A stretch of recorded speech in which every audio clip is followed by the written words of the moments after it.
I'm so sorry that I'm late, but I literally woke up at 8. Good morning. Like, I literally woke up at 8. Good morning. It's the Last Minute Laura show. Good morning. Good morning.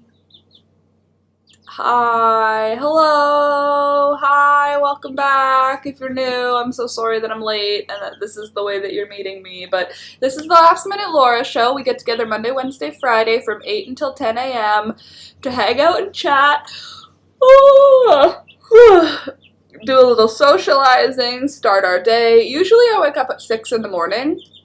You can see my face is still puffy because I literally woke up at, like, whatever time I put a message in Discord, like 7:40, 7:45, and I was like, what the heck, Alex, you didn't wake me up? And he was like, you didn't tell me to wake you up. And I was like, every single Monday, Wednesday, Friday, I get up at 6. If I don't get up at 6, we got an issue. So good morning. I'm very tired. I just woke up, and also I had a late night, and I did a lot of physical labor yesterday before I went to bed, so my body is tired too. Like, I just woke up. I'm just having my water. Good morning. Okay, Joyce, good morning. Birdie, good morning. Sid, good morning. Karen, good morning. Frida, hello, good morning. When I saw your message, Frida, the first part of your message was covered, and so I just read something, something, something to the secondhand store, and my brain was like, raspberry beret, and then that's not what you were doing. You were saying, I am going to the secondhand store. I also love secondhand shopping, Birdie. However, haven't gone secondhand shopping in like a year. All of our secondhand shops are like charity shops here. Well, not all of them. I'm sure we have some that are like stores, like the thrift store, but a lot of them are like run by volunteers, for the most part, volunteers that are coming from a local church that are elderly people. For the most part, it's like elderly women working in these thrift stores, the ones that are local to me anyway. So they're all closed because the pandemic is dangerous for old people. Ooh, good morning, Dawn. Nope, no technical problems. I just slept in because I don't know. No reason. Just it happened. Karen and Birdie. Oh, bless her. Bless her heart. That's me. Good morning, Maggie. Nice to see you this morning. Good morning, Alcie. Nice to see you too. Dina, how are you doing today? Laura and Alex and Pets, they are here now. See you later. Bye, bye, Frida. Have a good day. Did you see my Dutch baby, Laura? Yes, Maggie. You did it like in a cast iron pan, like how you're supposed to do it. Excuse me. It looked delicious. I'm not trying to be critical with this next sentence, so take it with a grain of salt because I have no idea what I'm doing in most situations. I think, though, Maggie, that you might have put a little too much flour in. It looked delicious, and I'm sure it was delicious, but it looked bready. Like, it looked less, like, poofy. Like, it's supposed to be, full of air, and then when you take it out of the oven, it, like, collapses.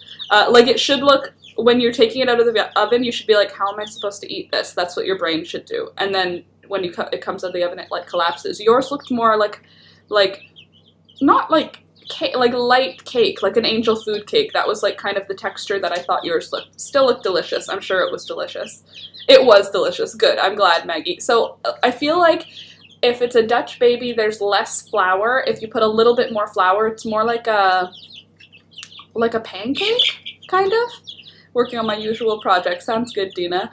It was gluten-free, so the consistency may be different. Okay. Could be.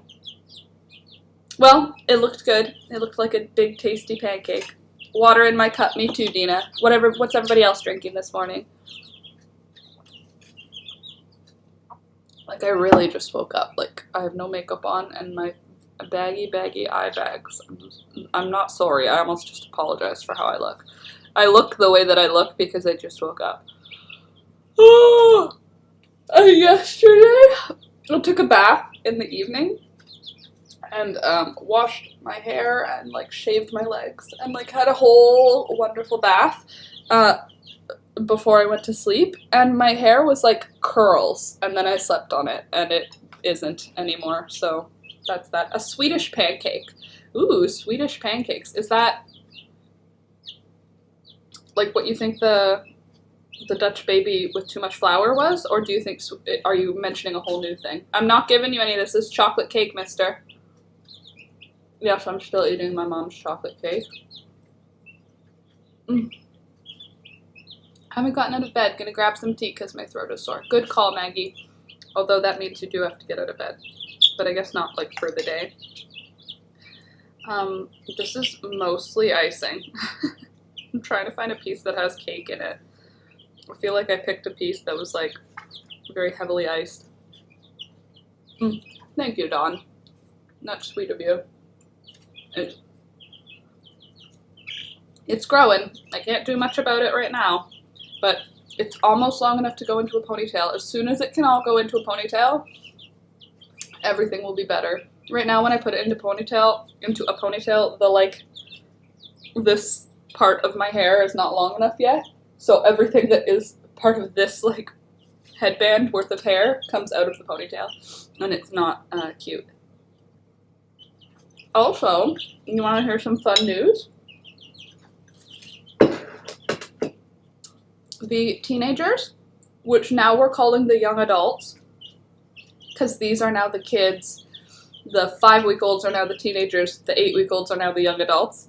If you're new here, I have chickens, like a lot of chickens. And at the beginning of spring, I decided I wanted to incubate a whole bunch of chickens, and I did, and now I have so many chickens, which is great. But it's a lot of animals to keep in your home if you aren't keeping them in a garage, which we weren't because it was my first time doing it. If we do it again, I think we'll do our brooders in the garage because the dust, it's not the smell. It doesn't smell like chicken poop in our house, and it doesn't smell like a barn animal. It more smells like if you've ever kept a rabbit or a hamster. It's like how it smells like pine shavings and like animal. Like you can't really know when you come into someone's house who has a rabbit. You're not like, oh, there's a rabbit in the house. You know, like when somebody has a cat, you can come into the house and be like, there's a cat that lives here. I know. Rabbits are a little different. Anyway, the chickens, it's just that the wood shavings and the pellets that they eat are very dusty. So yesterday I was cleaning, like closing these blinds, and there was physical like dust. So I took a damp paper towel, and I just wiped it all down, and it was like seriously dusty, which like for a normal world wouldn't be that big of a deal, but Alex has allergies, and adding in a bunch of dust is not helping.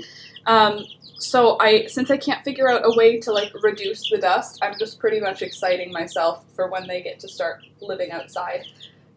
For these ones, it's still a few weeks yet, but the other ones, the 5-week-olds, they should be starting to live outside in the next 2 weeks.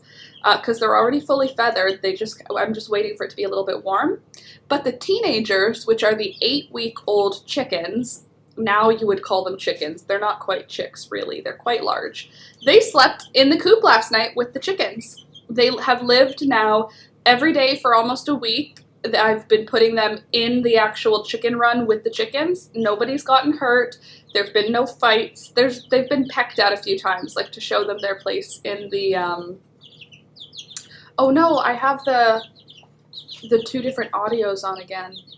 Are you guys getting an echo from this? What if I do that? Is that better? Is this audio better than the other audio that it just was? You guys let me know if I should turn it back to the way it was or if this is better. I just noticed both of the microphones were on.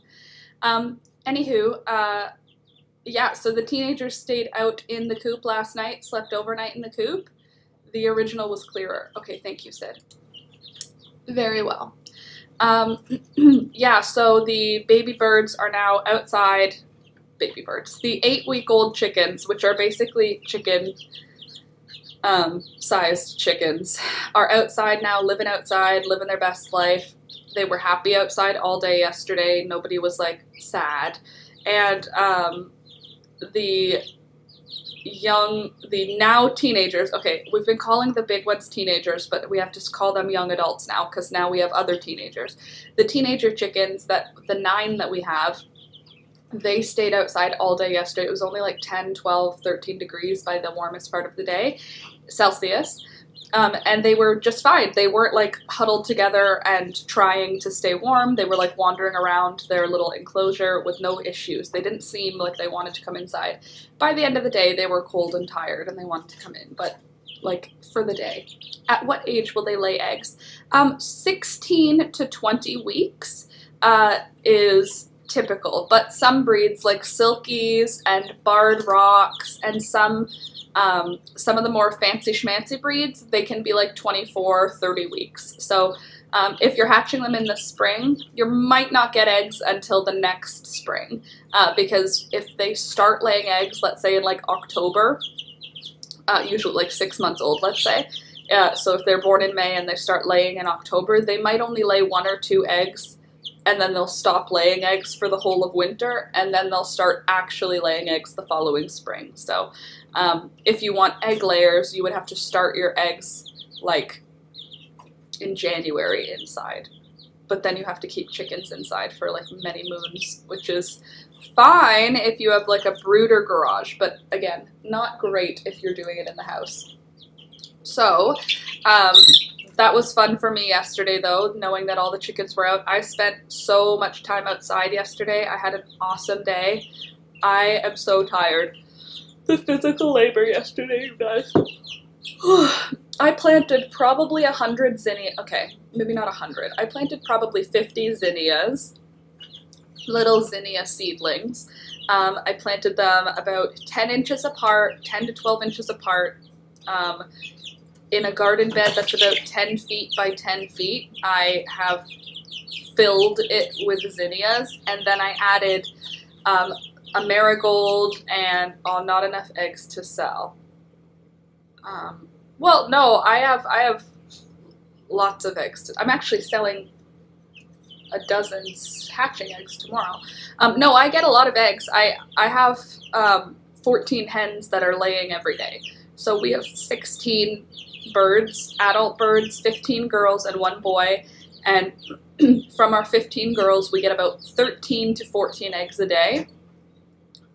So no, we do get quite enough, considering we don't eat very many eggs at all, Dawn. So we do sell most of our eggs. Like we keep a dozen every now and again just for what we eat.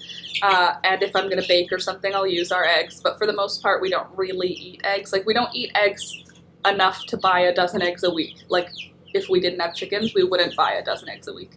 Probably buy a dozen eggs a month. So, yeah, we do sell them. But I have somebody coming to pick up hatching eggs tomorrow.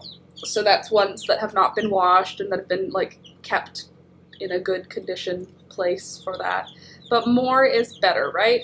I mean, I guess I don't really want to have like 100 chickens. I think that 7 dozen eggs a week to sell is fine with me.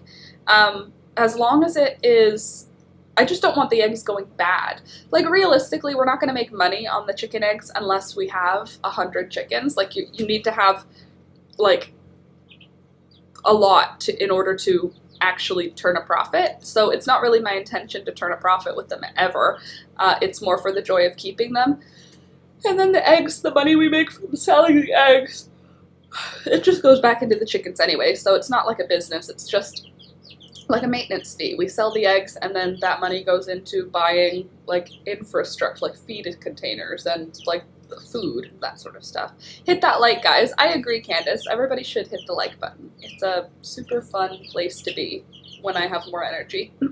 I'm in a good mood though, so there's that. Those farm fresh butt nuggets were good. Oh, Candace, I wanted to tell you something that was actually super important. So I can show you actually. Do you guys see my fingers? I mean, pretend like the nail polish isn't how it is. Do you see how there's no dirt underneath my fingernails? Do you see that? I mean, I did take a bath last night and scrub my hands like kind of aggressively, But it wasn't as bad as normal because Candace brought these work gloves for me. And you guys have heard me say it multiple times, like, I'm not a big fan of wearing work gloves because I can't feel what I'm working on. Like, if they're, like, the good, thick ones that are going to keep you safe from, like, brambles and rose bushes and blackberries and stuff, then I can't feel what I'm doing, and I have to take it off in order to, like, dig a hole or take a weed out so that I don't accidentally pick the wrong plant, that sort of thing. Candace brought these gloves, and they're almost as tight as a pair of rubber gloves, but they're fabric on one side and then like thick rubber on the other. And I've been wearing them. I've been wearing them to do my gardening, like to dig in the soil and to, like, I've been wearing work gloves. So I've been wearing work gloves all day yesterday while I was doing my gardening, while I was like picking stuff up and doing work. And I was like, oh my gosh, this is not painful to do. And I felt like a bit of a loser for being very late to the party. But wow, thank you so much, Candace. Those are very useful work gloves, and they aren't gigantic on my hands, which is awesome. Those farm fresh butt nuggets, they are good. Do you guys want to see some crazy looking eggs? Because we got 2 crazy looking eggs. And so, what do you think of fiddleheads? Candace, that's a tonight job. I have been outside the entire time. Today, I'm cooking them. I'm doing it today, Candace. I'm going to cook them today. Candace also brought me a container of fiddleheads, which is very exciting, because the ones that I collected from the forest were very small. These ones are like harvested fiddleheads, so that's exciting. I am going to try them. I haven't yet, but they have been stored properly, so they should still be okay.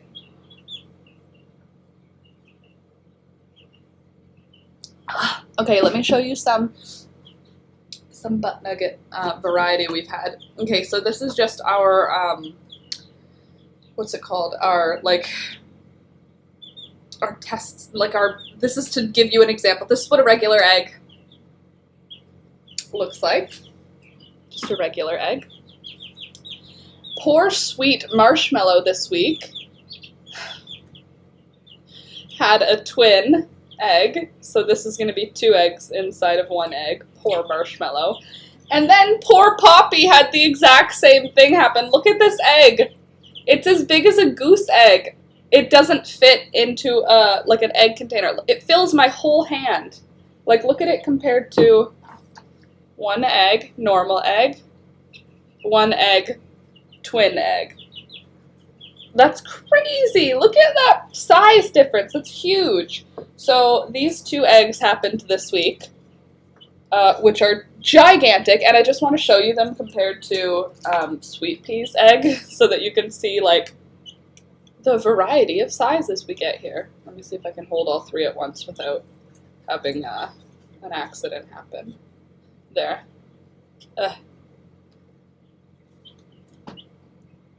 Look at that. Those poor chickens. What are fiddleheads? Fiddleheads are the unopened branches of an ostrich fern. Yes, the unfurled ostrich fern. They are not unfurled, they're furled still. They're like, before the fern opens its frond, it's like all twisted up, and it's treated like a vegetable, even though it's like a early leaf. What do you say we crack these open and see if they're both twins? Don't worry, I'll use them for baking today, but I want to see if they're both twins. And then I'm going to have to figure out if it's something that I'm doing that made twins happen, or if it's just random. Oh gosh, I'm so tired!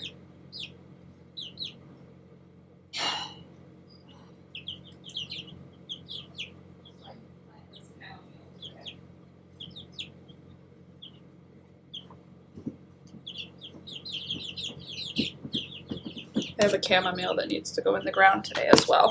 Okay, I've got a bowl here. How can I make it so you guys can see what we're doing? We can do this together. between the few of us, we should be able to do there. How about that? Can you guys see? Let's check Marshmallow's egg first. Okay, first of all, it cracked weird. I'm pretty sure it's going to be a twin.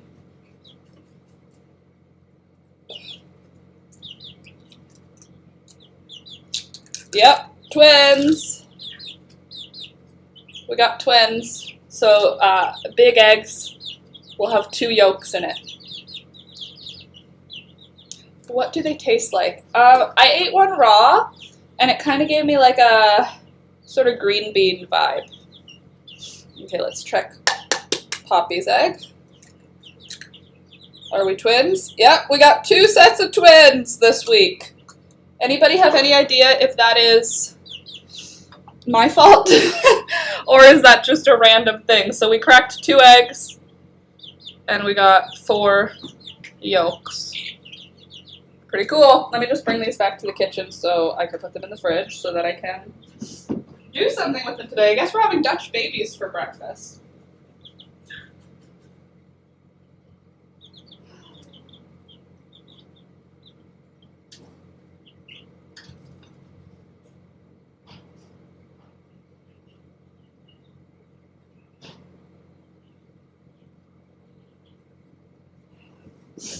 Oh.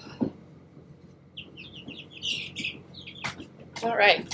Cannot hatch doubles. I know you can't hatch doubles, and I know that because, first of all, it kind of makes sense, like, for normal, like, things. When you see these double eggs, they're never properly formed. There's always, like, a flaw. Like, they're very large, but if you look around the egg, they're just not right.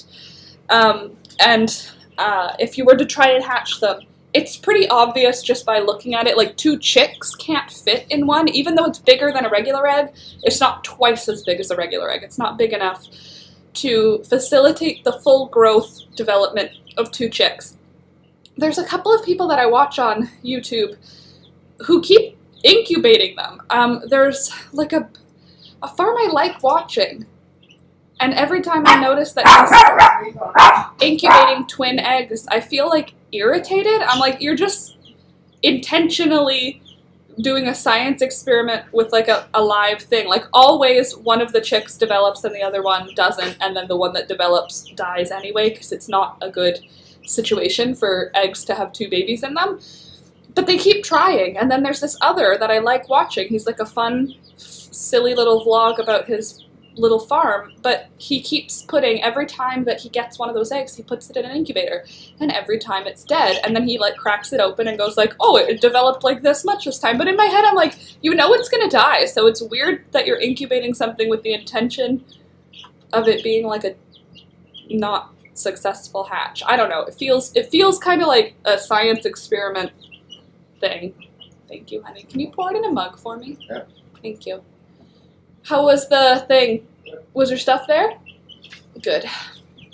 Hey, Rebecca, did you get your package yet? Has it arrived? I'd like to know. Candace, cannot hatch doubles. Exactly. So if you get very large eggs that are full of twins, do not try to hatch them because they're not going to survive. Oh, also, I have a really cool educational thing today for you guys. Wow, I'm a twin. That's cool, Karen.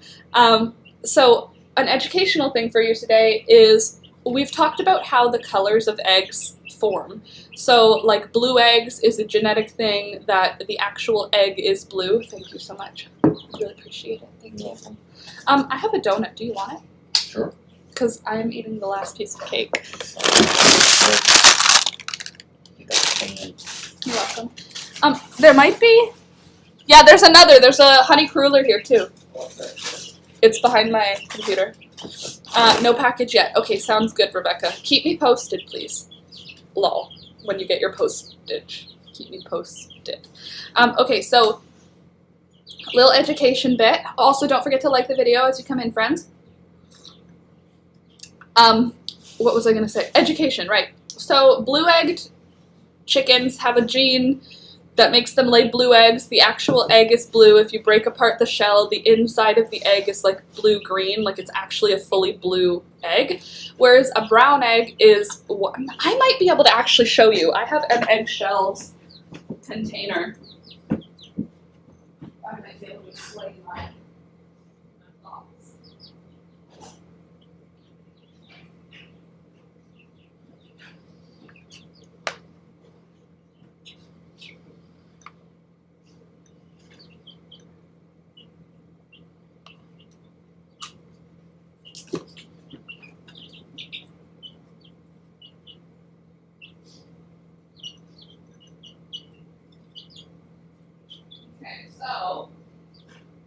eggs are actually, the actual shell is blue. Like whatever's going on with the calcium and science, let me just, with the calcium and the science, the actual shell that's growing is actually colored.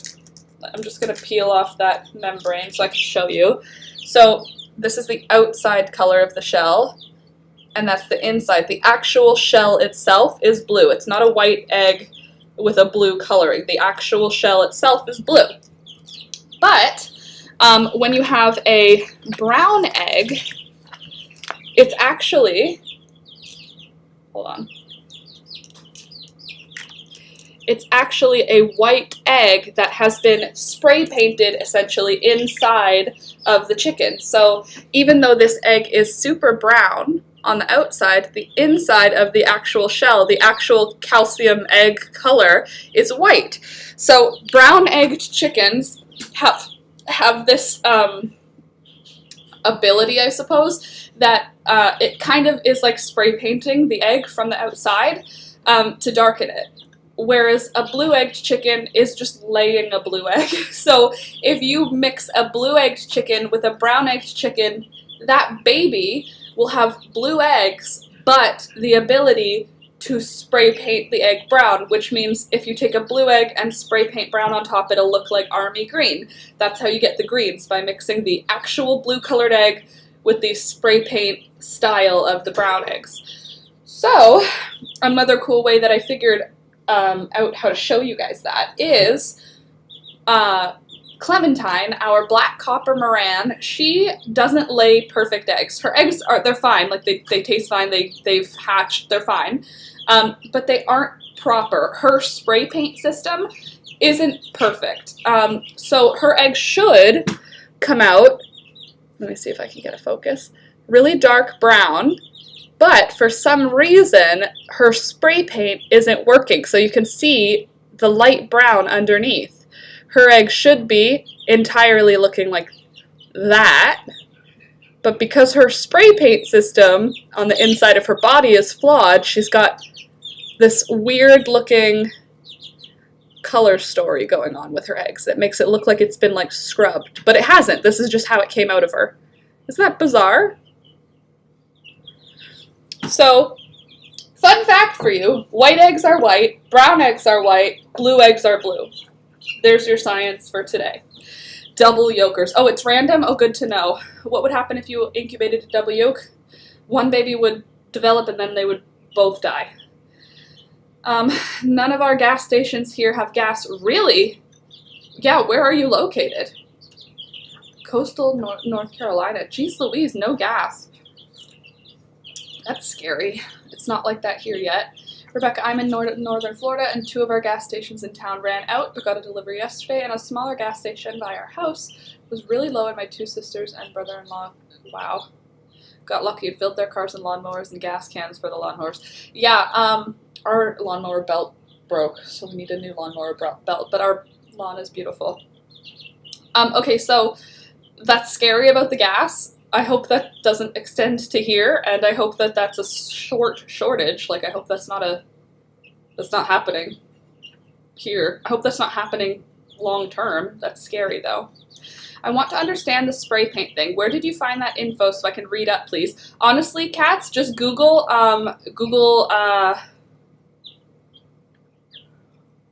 like, chicken egg breeding or egg color breeding. I was just Googling around and going through different blogs and papers, and oh, the hackers did it. Right, they stopped the movement or whatever. Right, it's not a shortage thing, it's hackers. Right, I heard about that. The hackers were like, that's not what we meant to do. That wasn't the plan. We just wanted money. Oops, sorry for making the world pause. That wasn't our intention. I saw that and that made me laugh. It's not funny, but like, can you imagine being like, I'm gonna get $100,000 today, and then being like, oh no, now I'm wanted by the FBI. That wasn't my plan. I just wanted to bribe or blackmail someone. My dad said there might be a shortage. Jeez, I wonder if they'll make it here. They had a pipeline get hit by ransomware. Right. I want to understand the spray paint thing. Sounds very interesting. Cats, it is really interesting. It's very weird. but I don't, literally many things online equate it to spray paint or equate it to like, I guess it's still spray paint. Whatever you do to paint a car, you know, like air spray, what's that called when you spray paint something? Alex? Yeah. When you spray paint a car, but like professionally, what's that called? What? Not priming it, like the type of spraying paint gun. Spray paint gun? No, like for cars, it's called something, airbrush. Thank you. Airbrushing, it's like referred to as either being spray painted or airbrushed in a lot of what I read. Thank you, Rebecca. Yeah, so genetics and science, and my hair looks wild, and like I just woke up because I did. Also, I moved the plants because this plant right here, she's going outside for her first day today. We're supposed to get sunny and warm today, warm enough to sustain my lemon tree outside. And apparently with lemon trees, you're supposed to try and get them out as early as you can, like as early as is safe. Today we're expecting 5 degrees as our high, 5 degrees Celsius. So I'm going to bring my lemon tree outside. I'm going to bring my bird of paradise tree outside. I'm going to bring... anything else? I think a couple of my cacti, like I have a few cactus plants that are like outdoor Canadian cactuses. Canada has a cactus. I don't know if any of you knew that, because that was new news to me. We have like a couple of cacti that can live outside and overwinter here and like are, like they're outdoor plants. I didn't know that was a thing. I thought cacti were just desert plants, but apparently we have some cactus here that grow outside. I've been growing them as houseplants because that seems strange to me that Canada should have snow on top of a cactus, but I am going to put them outside for the summer. So today is the first day. YouTube has gotten around my ad blocker. Oh no. Sorry. What's another thing going on? Oh right, so yesterday I spent like a huge amount of my day and night planting plants. Alex rototilled my whole garden again. So now that is that 3 or 4 rototills now? For Alex? 3 or 4 rototills now.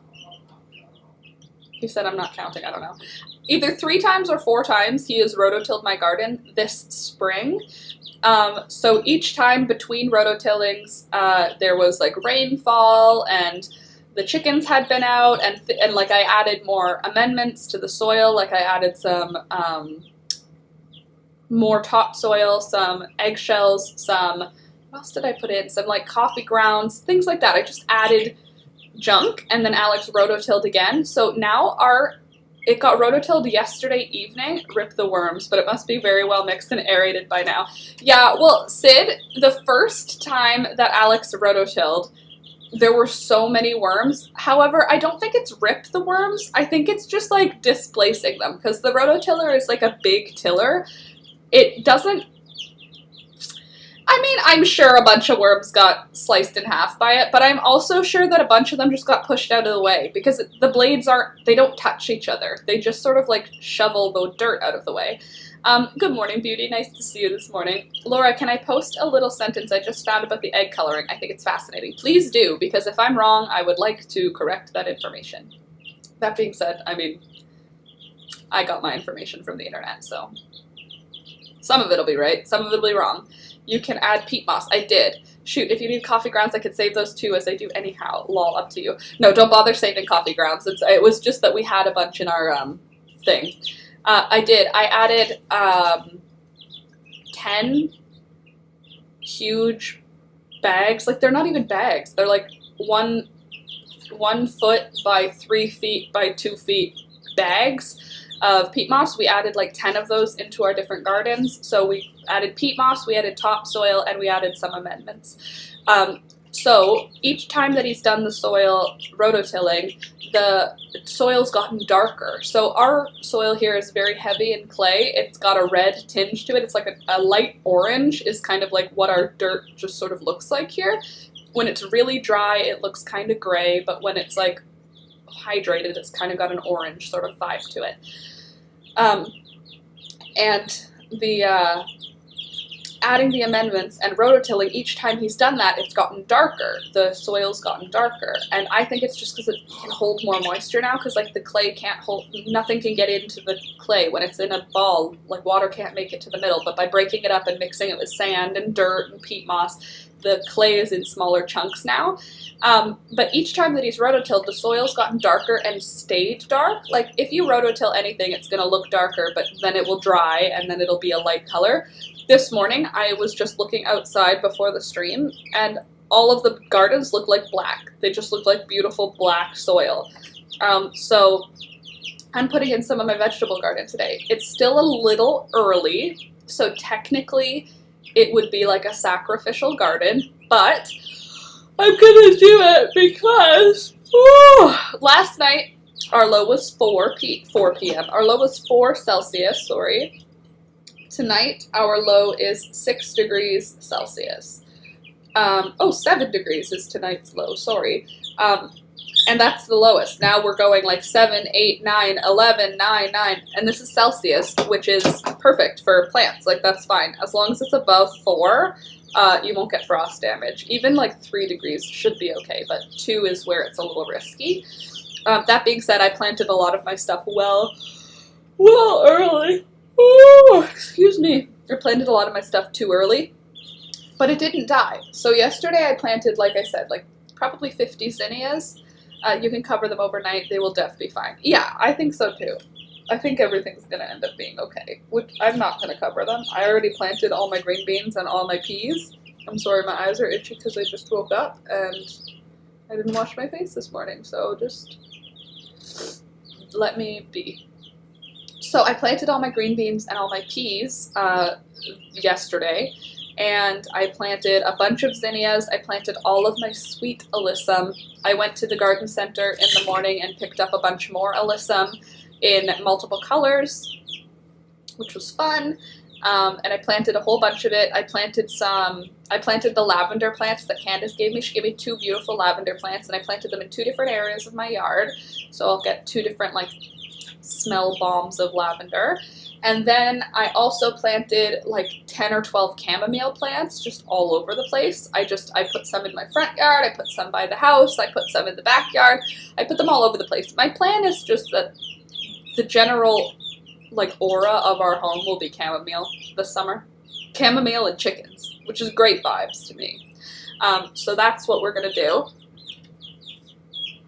I've planted many a chamomile. I planted chamomile in November, like just a chamomile plant. I know that that doesn't make sense, but a small chamomile plant I planted in like November in my front yard, and it came back. Well, it probably just dropped seeds and then the seeds came back, but we have 2 large chamomile plants in my front, we have this area of our front lawn where I thought a tree would go well, so I dug a hole and put in a baby corkscrew willow, and then the area around the willow I planted like some decorative grasses. I planted some snow in summer.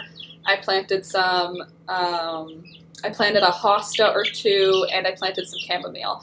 So we'll see. We'll see how it all comes together, but it looks really good. We also took a stump, like a root ball of a tree, and flipped it upside down so that the root ball is facing up, and then cleaned it all off and put that next to that area. So it kind of looks like a garden on purpose now, which is great. I also picked up a few extra plants at the garden center yesterday that were really fun. Like I got some, excuse me, I got some violas, which are like Johnny Jump Ups or pansies or violets. They're in that sort of vibe. I have the worst luck with lavender. I've never succeeded with lavender, but Candace gave it to me, so I planted it. And my mom said it's a perennial here. Like, it's comfortably a perennial. Like, so I put it in a perennial bed that I can, like, not worry about. So that's good. But today I'm doing most of my vegetables. I'm gonna do... Okay, I might not do most of my vegetables. I might be a little... Oh, Alex also got a hose, by the way. He bought me a hose and hooked it up. So I watered all my gardens last night, all of my transplants, which was very nice, because if I hadn't had the hose, I would have had to fill our watering can like 30 times to water all the transplants. But today, I think I'll put my tomatoes in today. I think I'll put my kale and my Swiss chard. I don't think I'll put my peppers in yet. I think it's still a little bit cold for peppers. They like it to be like warmer. And cats, Laura, can I post a little sentence about the eggs? Yes, please do, cats. I said that before, but I don't see your sentence though. There's a wooden witch on YouTube. Yeah, peppers are pretty tender, right? Yeah, that's what I figured. Everything online says like start your peppers early inside and like give them a heat mat and extra stuff. I didn't do anything like that, so I'm gonna leave them inside a little extra time. I planted probably 1,000 seeds yesterday. I picked up some more seed packets at the store. I'll show you what I got. They're all open because last night when I was watering my plants, I accidentally got all the seed packets wet. So I had to open all of them so they could air out overnight. So I have bachelor's buttons, which are cute. I have my climbing Nasturtium. Is this the climbing one? Compact plants. Oh no, this isn't the climbing one. Okay, anyway, nasturtiums, not the climbing one. Heat mats are usually for sprouting the seeds, not for the plants themselves. I'm not a scientist. Thank you for that info, though. I also got purple cosmos. Pretty. These are from the Ontario Seed Company. That's what OSC is. I got some snow peas, I think. Are these snow peas or sugar snap peas? I ripped off the label. They're the fat kind. I think they might be the snap peas. But I planted a bunch of those yesterday. I also got some California poppies. And I got more cosmos. So the yard is going to be insane, basically. By the end of summer, there will be so many flowers. That is the plan. Hey friends, walking up my stairs yesterday, Melody says. Oh, excuse me. I found a broken egg, blue with black markings. I looked it up, and I have a blackbird nest right over my window. Oh, that's fun. That's so nice. I've been doing so much seedling research this year. Sid, I have not. I should have, because I planted so many seeds. But for the most part, a lot of my seeds have come up. I have probably, okay, maybe not 1,000. About 500. I would say I probably have 500 seed start things that have no sprouts yet, like that I planted in the last week. I could have just direct sowed them outside, but I decided I'm going to give them a better head start and start them inside, give them some good roots, and then throw them outside in a week or two. At least give them a head start inside.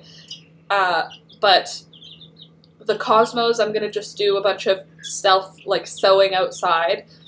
Because they should be okay. And same thing with the peas. I'm gonna just put them next to the plants that I put in. So I put in a plant at every pole, like along the chicken fence. Every single pole I put a pea plant or a green bean plant, like on one side of the fence. There's 4 sides to the fence. On one side of the fence is green beans, on a different one of those sides is peas. And then the front side, I haven't decided. I think it's going to be nasturtiums. Anyway, I planted the plants, but today I'm going to add more seeds in between each of the plants. Because on the back of the packet it said sow every 2 weeks for a constant peas all summer, and that makes sense. But since these peas that I planted are 3 weeks, 4 weeks old, if I put the seeds in the ground, right? The chickens won't eat them, or can they not get to them? So they can't get to them right now. They did. Violet got out the day before yesterday and ate a whole bunch of my, she didn't want the green beans. She just wanted to rip the leaves off of the plant. She didn't eat them. She just ripped the leaves off of the plant. Luckily for me, she ripped the growth point off of a bunch of the plants, but above the join. So there's the new leaves that are little, she didn't disturb, so now I think that'll actually be a benefit and it'll allow the plant to bush out a little bit better. So I'm not really worried. They're not interested in green beans though. Last year I offered them many green bean plants and many green beans, and they didn't eat any of them. They straight up rotted. So that made me feel okay about planting them. I'm sure that they'll be interested in the peas, because peas, the whole plant is edible, and peas are delicious, but I still wanted to try.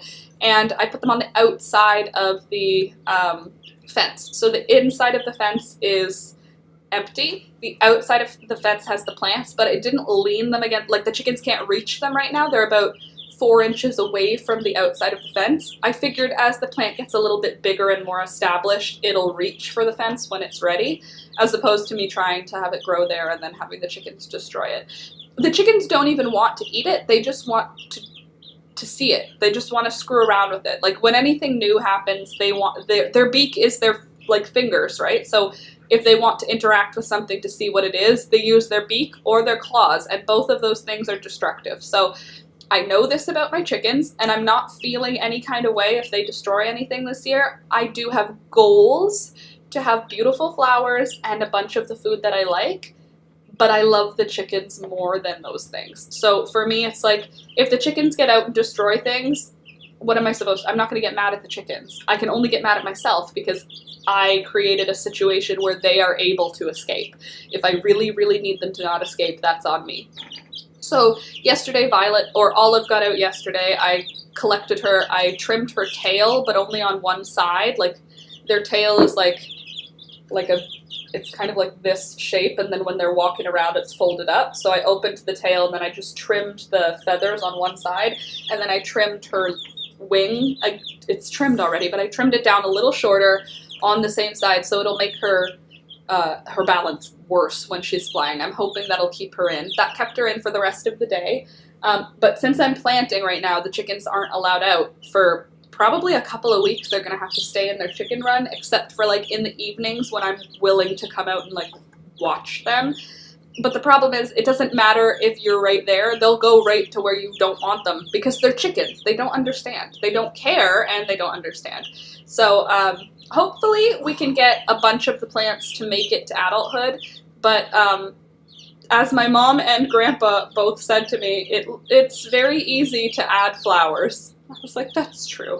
Nothing to worry about. If the chickens destroy everything in the yard, we can go to a garden center and buy a whole bunch of flowers and plant them the week before the wedding. And also, Canada is on fire right now, so like, is the wedding even real?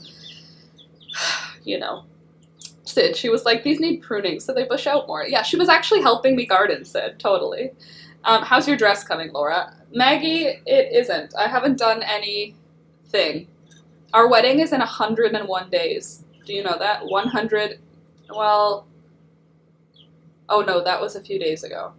We might be under the 100 mark. Now I have to double count. What number is it today? 100 we're right around the 100-day mark.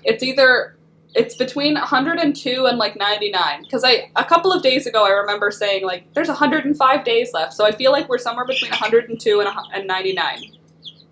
Now I have to count again though. But anyway, we're like within the time frame that I need to make a dress. So Maggie, it's gonna have to come soon. Good morning, V. Nice to see you this morning. Glad you're here. Hello everyone. Hey Kyla, good morning. So, yeah, today is going to be a bunch of vegetable planting. It's also going to be a bunch of flowers. Like, I'm going to plant the begonia today. I was leaving it inside because I was scared because begonias are like, I don't know. I only have indoor terrarium begonias now, so I don't know how to care for them. But it said full sun, so I added a bunch of alyssum and a begonia, like a big begonia, into my, that's crazy. Yeah, I know. I'm not ready, Maggie. It's not, let's just not worry about it just yet. That's how I feel. Good morning, Lisa. Nice to see you this morning. Oh yeah, okay, so I planted a bunch of sweet alyssum, beautiful colored alyssum. Like, honestly, I kind of want to go grab one of the containers for you because I didn't plant all of it. It's so pretty. Let me just grab one of the containers so you can see. Hey, Alex. Yeah. Can you bring my plants out when you have a moment? Also, I don't think you can read there.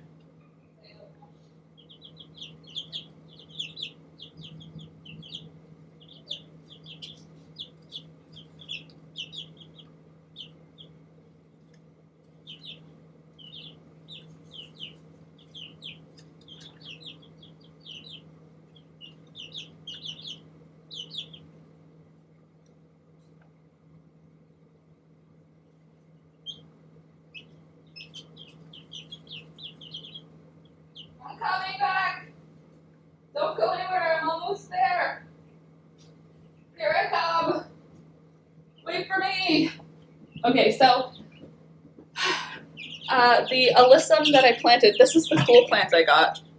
Isn't it cute? It's called black-leaved something. It said rare and unusual, and it was half off, so I bought it. It was regularly $5. Black-leaved. Oh, the whole thing is gone. The whole title is gone. Black-leaved something. Anyway, it's cute, and it's a perennial, so I'm going to put it into my perennial bed. Isn't that cute? Apparently, if you cut off the spent flowers, you'll get more. So I'm going to do that today before I plant it. Also, the viola, I don't know if that's correct. This might be a pansy of some variety, but it was labeled as viola. It's cute. Isn't it cute? So fun. So these are getting planted today. I'll probably cut that flower off before I plant it. And then another, this is the one that I was really happy to find. I planted a lot of this in my front yard. Look at the colors here. Are these not the most whimsical shades? This one actually has the least of this pink. A lot of the other ones that I planted had a lot of this pink. Isn't it beautiful? So, I have a fun fact for you, a really smart fun fact. I purchased one color alyssum a couple of weeks ago and planted it, and it was beautiful. But when you get this multicolored alyssum, I thought you were getting one plant that makes 3 colors of flower. When I was planting it yesterday and pulling them apart though, no, you just get more plants per unit. So in like when you buy the one color, like if you were to just buy the purple alyssum, you'll get like 1, 2, 3, 4, because there's 4 cells, you'll get 4 plants. But because this one's all rainbow, you're getting like 8 or 10 plants because each of these cells has a couple of plants in it. So I think that getting the rainbow stuff makes more sense because I think you do get more plants out of it. But I love that pink, this pink is like, if I could choose my wedding colors, I guess I can choose my wedding colors. It's pretty much like this energy, like cream and white and pink. But since there's a lot of purple in our yard and also a lot of orange, I wanted to like tie in other colors to try and make it appear more rainbow than like orange. My nose is so itchy. And I just feel like it needs to run, but it's not running. I just need to like itch it.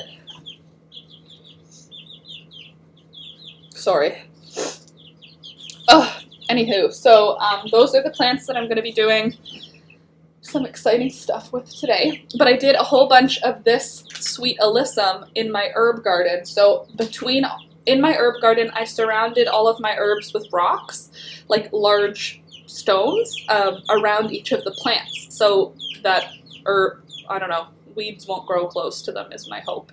But anyway, there's a bunch of like spaces between the little circles of rocks. I planted the alyssum in those spaces, so my hope is that by the end of summer the alyssum will kind of like spread in between all of the herbs. That's my hope. Is the other one, what did you say, stevia? I saw Kyla ask, is the other one stevia? No, it's viola. I have viola, some kind of perennial like rock garden flower, and you're right though, it kind of gives stevia vibes. I understand what you mean, like it's kind of like whatever it could be. It's not though, it's not stevia. It's gonna have flowers. See, there's a flower. What's interesting to me though is that I'm pretty sure that this viola isn't what the other stuff is. Like I think it was just a seed that came up in the wrong flat, because the rest of them don't look like that. It's like a short plant. The leaf shape is similar, but it's like it's a short plant with a long stem and flower. These ones look like they're getting a flower coming out of the middle of the plant, whereas this one didn't come out of like the growth tip. So I think there's 2 different things in this planter, but that's why I picked it, because this was the only viola. They weren't selling violas, like they didn't have any. This was the only one.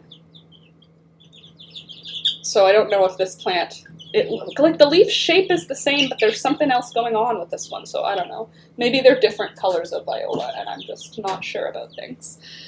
Louisa, good morning. I was listening since earlier, making some ginger pickle. Ginger pickle. Oh, pickled ginger. I was like, ginger pickles? Ginger flavored pickled cucumbers? Delicious. Yes, that's why I thought stevia, right? The triangle leaves. I almost bought stevia, and I almost bought another catnip, and I almost bought lemon balm and lemongrass, and then I put them all back, and I was like, I don't have a need for any of them. Like, stevia seems like something that would be useful, but, like, for what, though? Like, I'm not going to use stevia. I barely even use sugar. So, I don't need it. But catnip, I do have one plant of catnip outside, and I'm happy about that. So, today's going to be a big gardening day. It's supposed to be sunny and warm, which is, like, not the best day for gardening. Ideally, you do it on an overcast day so that the plant seedlings don't get burnt, but I want to plant. So maybe I'll just do as many seed jobs as I can today. Good Girl Moonshine with stevia is amazing. Good Girl Moonshine with stevia. I don't know what that is, but Good Girl Moonshine. Would that be alcohol-free moonshine? Also, I have not heard back from the lady who I swapped eggs with to get the silky eggs, but one of our silkies is not a silky. I don't know. Meanwhile, I'm going to grow sugar beets so I can make my own sugar, LOL. Sid, let me know how that goes, because that sounds interesting. So I couldn't find flax seeds. I could only find decorative flax seeds this year, like to make little blue flax flowers, but that's not what I want. I want the long, grassy flax to make flax linen, to make linen from. So far, that's a no-go. Also, I'm going to check today, whoa, that just, my voice cracked. I'm going to check today on Patreon to see what you guys voted. I'm going to show you guys who are not patrons what I'm talking about. All of my patrons were able to vote on the next pattern that I'm going to make. I have a bunch of pattern dresses, and I have a fabric. V sent me this beautiful fabric. I think this one is winning right now. I think this set of dresses is winning. I like the one with the pockets, either the blue one or the white one, but I think I like the white one. But we also had a choice of overalls, or I think this one might actually be winning now that I'm saying it. I think this one was number 4. Look at how cute those are. This one right here, how cute of a dress is that? So these are among the patterns that are available for patrons to choose from on Patreon for what I'm going to make with this fabric. How amazing is this fabric? It's just covered in roosters, but it's like this blue check pattern, so from far away it'll just look like a design, and then you get up closer and you're like, there's roosters on that? So that's what I'm going to be using next to make a dress. Pockets, right, Maggie? So if you are a Patreon backer, a patron, go on to Patreon and make your vote. Like, go look at my poll and, like, do a poll. The link is for Good Girl Moonshine. Kyla. Alcohol-free, it has amazing health benefits. My parents loved it. Oh, good to know. Oh my god, I love that fabric. Right, Phoenix? It's beautiful. Of course it's roosters. Well, V sent it to me. It's actually like, she sent it to me, so I've never seen that. Roosters are very unique. Well, I figure it'll make a beautiful little dress, and so these are the patterns I have currently for dresses. So, if you are a patron, go vote, because I would like to get started. Can you get it in the wild somehow? Could you get it in the wild somehow? The fabric? V, can you get that fabric out in the wild? Maybe? I don't know. Because I didn't. Well, I guess I got it out. Well, no, I didn't. It was a gift. I wasn't in any wild to find it. I didn't have to find it. V, it's a discontinued print. I don't think we're going to sell it anymore, which is so rude because it's so cute. And now people are getting into chickens, which means that now is like actually the perfect time to start selling chicken things. Oh, I think she means flaxseed. Can you get it in the wild somewhere? Maybe. But I haven't found it online. Like, I've been on all of the seed companies like Baker Creek Seeds, and on Ontario Seed Company, and we have a college that does growing there. I've checked a lot of places and I haven't found it. I bet I bet I could find it on Etsy, you know? Sorry, lol. Yeah, GSV. But yeah, I think I could probably find flax seeds on Etsy. I just didn't do it in time this year. You probably need to special order it or get it through a farm store. Yeah, probably. Yeah, that makes sense. I also planted a whole bunch of watermelon yesterday. We'll see if it sprouts, but I planted like 10 watermelon plants around the perimeter of our yard on the outside of our gardens. So our gardens are surrounded by stumps on like the side that edges our yard.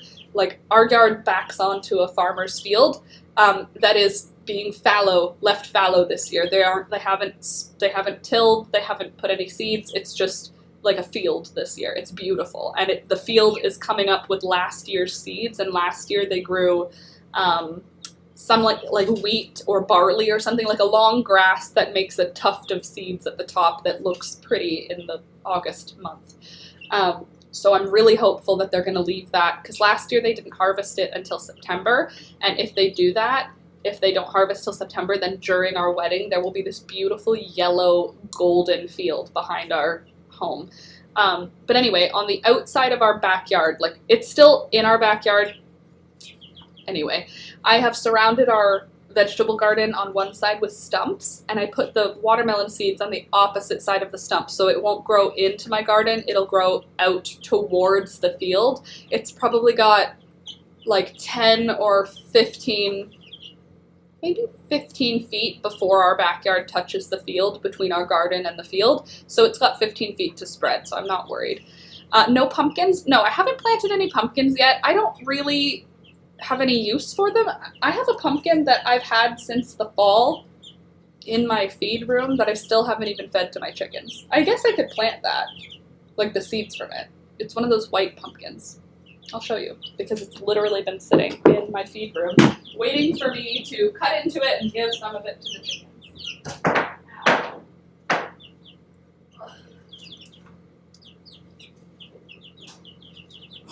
At least I know it's a good storage pumpkin. I have this pumpkin, and I have not plants. I feel like she knows a dude. Right? I should have asked my mom. She definitely knows a dude, for real. Anyway, I have this pumpkin. I could grow this by getting the seeds out of it, but this is from Halloween of last year.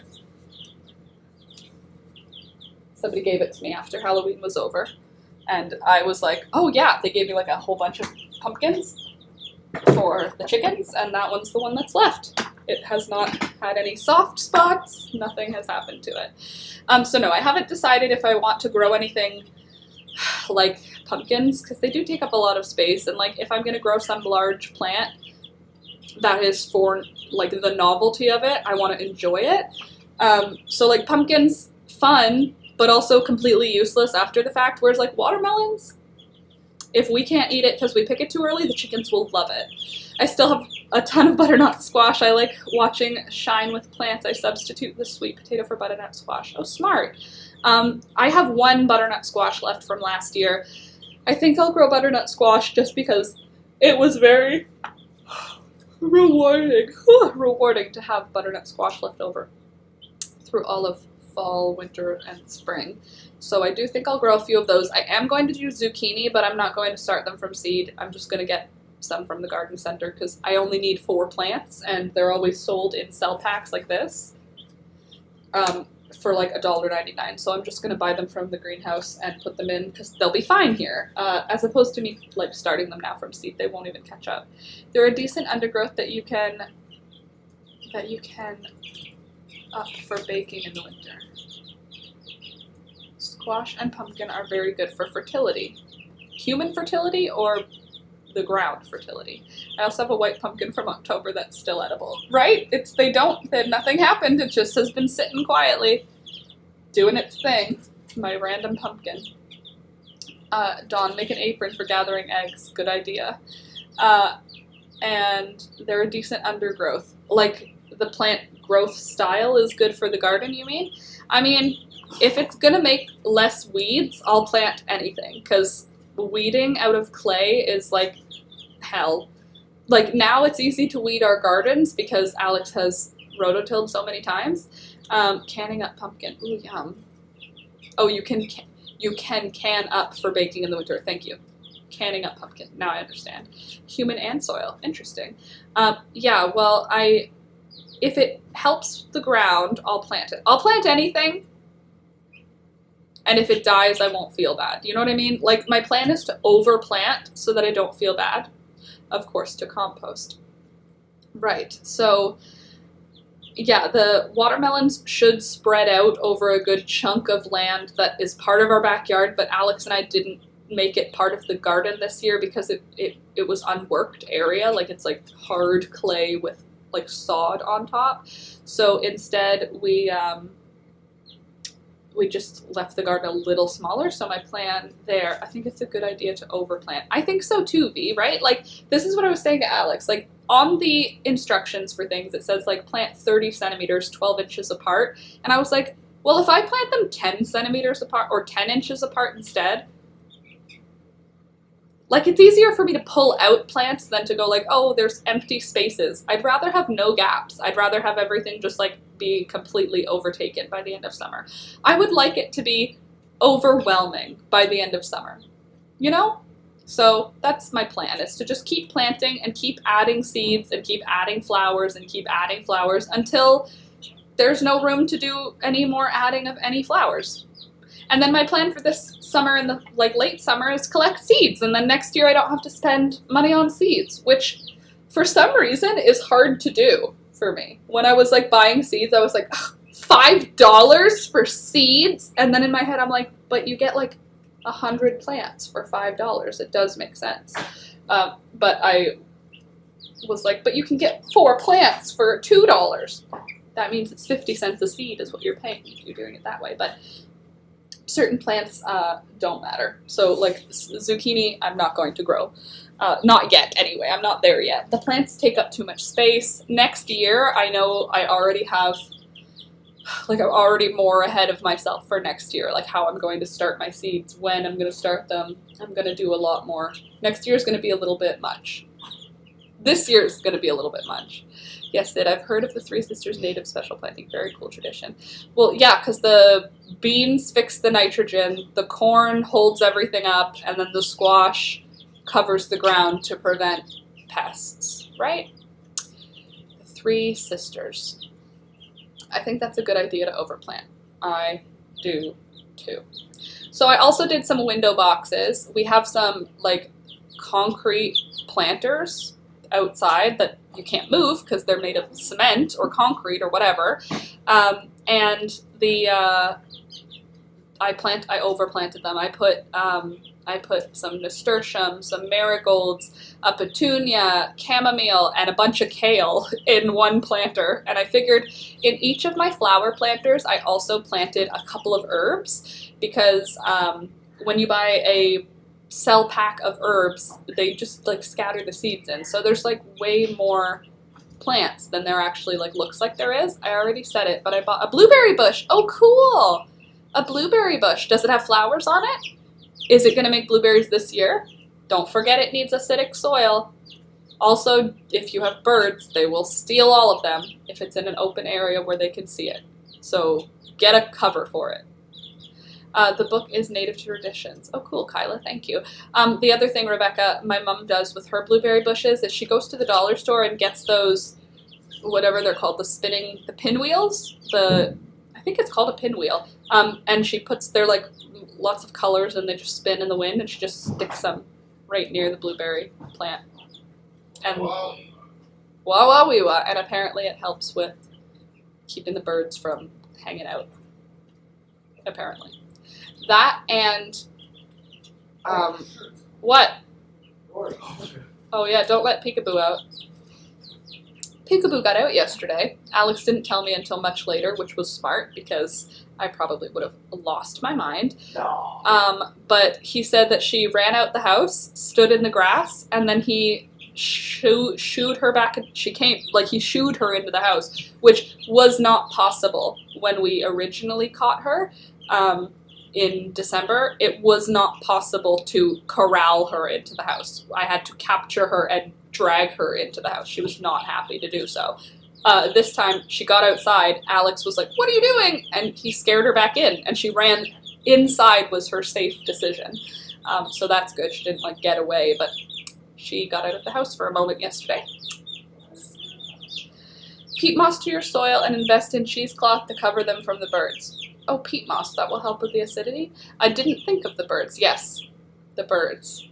Especially robins. Robins and, what are those little hellraisers we have? Do you remember what the name of those birds are, Alex?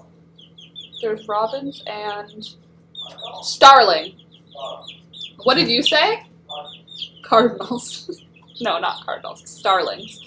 Hi, Laura. I have a short break at work, so I wanted to hop in and tell you we're getting our baby chickens today. That's so exciting, Alex. How many are you getting?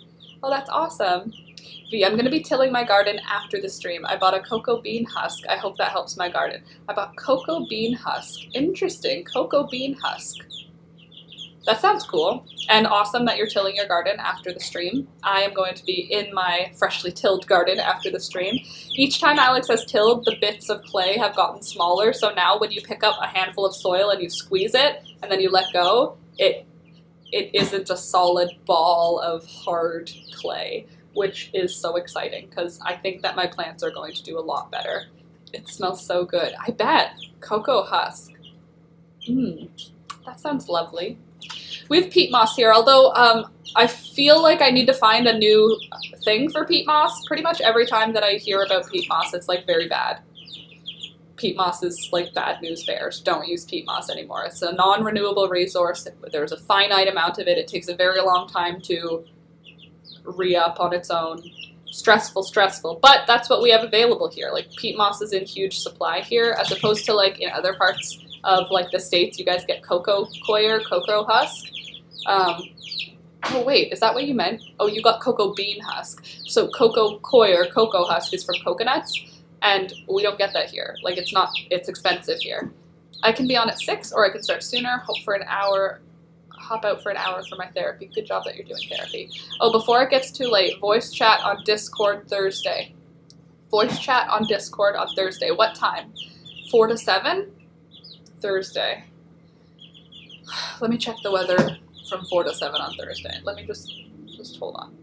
Thursday, it's going to be 17 degrees and sunny. Can we do later than that? Can we do like later than 4? Because 4, it's going to be still beautiful and daytime. I don't know how long you can do. I would prefer to do it in the evening, like once the sun is on its way down, if possible. Just because it's going to be 17 degrees Celsius and sunny. That's like t-shirt. Farm life is so busy. It's not that it's busy, it's just that there's really perfect times to do very specific things, and it's like right now. Also, I'm just a scatterbrained person, so in general, things feel more busy than they necessarily are. But yeah, Thursday works. I'm so tired. 6 to 8. Nah, it's busy and it's wonderful. I appreciate that it's wonderful and busy. It's busy enough. I make it busy, you know? I can keep myself busy. But I am really excited to put in some vegetables and like see it. I have never seen it here in Utah. You've never seen what here in Utah? You've never seen peat moss? I've never seen how it grows, but it comes in like these large bags and it's just like, it doesn't stick together. Peat moss is just, it just doesn't stick to anything. Like when you get it wet, it doesn't stick.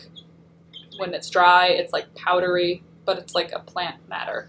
But it lightens your soil and it composts in like the year, so it makes your soil better over time.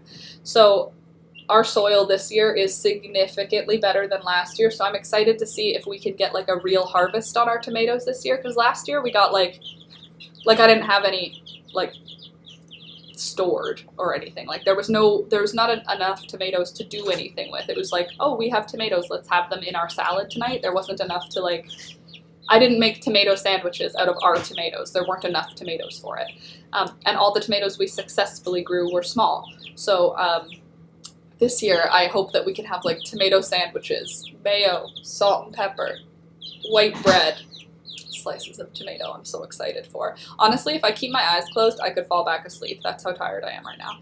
How high is 17 Fahrenheit? I don't know, the late 50s, maybe early 60s?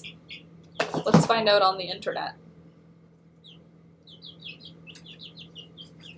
17 Celsius in, I might even have another nap today, Fahrenheit. 62.6. We can also chat sans Laura, and you can join in whenever. That's true. You can chat without me. That's fine. Tomato sandwiches. Phoenix, the best. They are the best. I'm so excited for tomato sandwiches. That won't be till July, but late June, we'll probably have a few little tomatoes. I always used peat moss, just not husks. Yeah, I've never used the husks, the cocoa husks or cocoa coir. We don't have that here. Or we don't have it in large supply. Like peat moss you can get in big amounts. But yeah, pretty much all I can think about is right after the stream I'm going outside.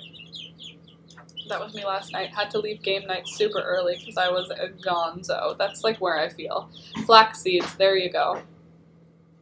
Flax seeds, there you go. What are you talking about?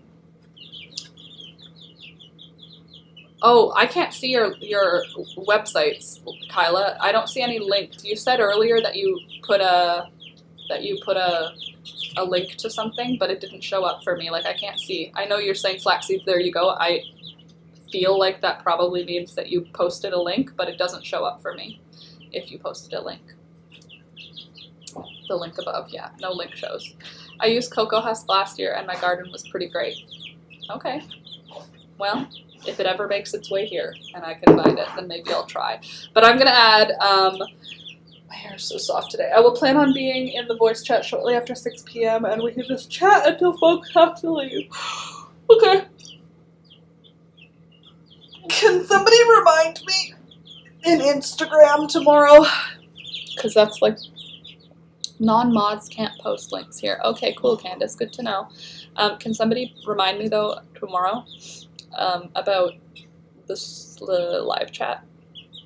Preferably on Instagram or Facebook, because that's where I will check.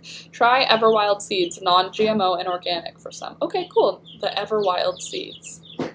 Everwild, that's so pretty sounding. I love seed company stuff. There were really pretty seed packets at the garden center I went to that were like designed pretty. I got it from Amazon that I had to rehydrate. Oh, okay.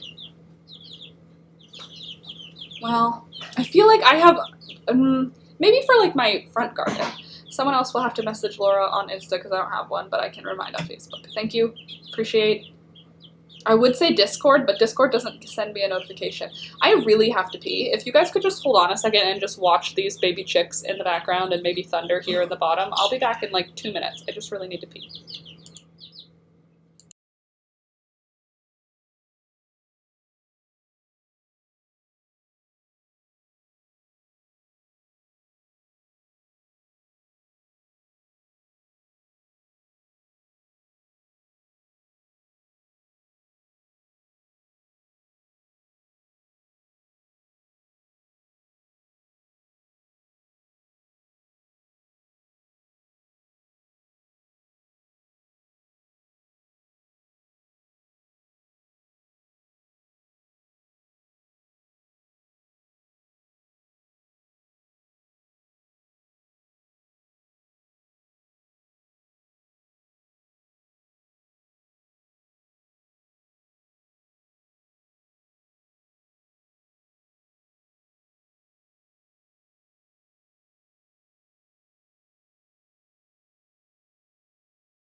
I'm back.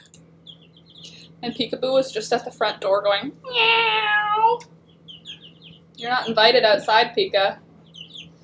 So I just posted Discord under general channel. Thank you. Kylo West Coast Seeds is located in Canada and also has non-GMO and some organic as well. They also have flax.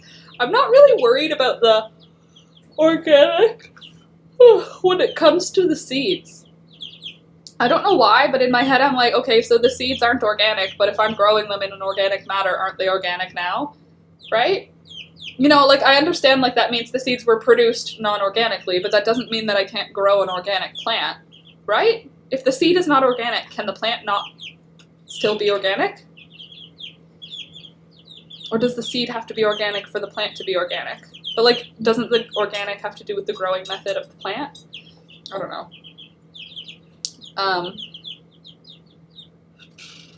Chat tomorrow, yes. So, West Coast Seeds. I've heard of West Coast Seeds. I haven't used West Coast Seeds, though. I've been using Ontario Seed Company because it's cheap and free shipping, which I like. Although, I learned yesterday Baker Creek seeds are also free shipping, so that's cool. Also, I learned that I am going to have to ask for a seed catalog next year and order early. Some cannot be repopulated or propagated. Really? If they're not organic? Well, I'm keeping seeds from everything. Like, I recognize that you're not allowed to propagate certain, like at the garden center I went to, they had an area that was called, like, Euro something, and they were all plants that were, like, trademarked. They weren't that much more expensive, but on each of them it said, like, these plants, you cannot save the seeds, you cannot propagate. And I was like, once somebody buys a plant, and then the plant makes seeds,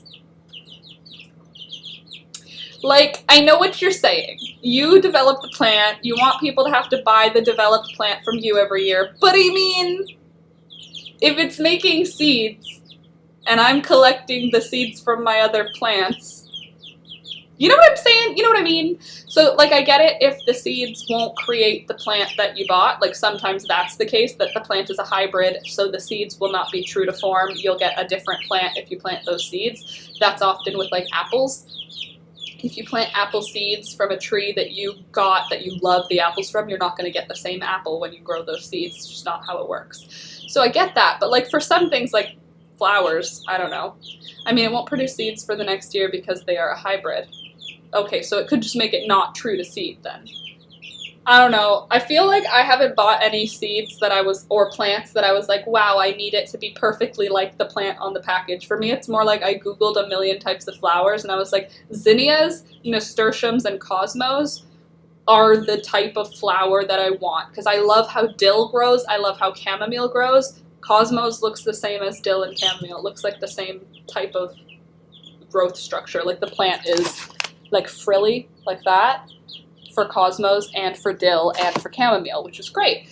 So that's great. And then zinnias are just kind of a huge filler. They create a large plant covered in flowers, so perfect. And then nasturtium, I've just been really excited to try nasturtium since seeing it years and years in a row on Roots and Refuge Farm. She always has, like, these nasturtiums just climbing up stuff, and by the end of summer, they're insane. So that's what I want, is insane. I want people to see my garden in the back and go, like, what happened here? That's my hope for all of this.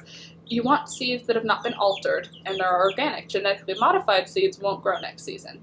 Thank you, Dawn. Need some information sometimes. I have some ideas about things, just not knowledge, you know?